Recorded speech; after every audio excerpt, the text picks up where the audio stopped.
Listening is one of the most important components in Suzuki Talent Education program. Even if it seems to be the easiest task, it is too often neglected. Why is listening so important? And why we neglect it so often? Are you convinced that listening is important? Have you created a habit of listening?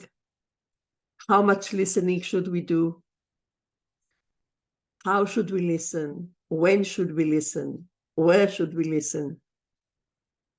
Do we listen enough? Do we listen too much? And how to make the listening a habit? If you are interested in this topic, I invite you to listen to episode number 69, SuzukiCast, of the Souloist podcast that you can get wherever you listen to your podcast.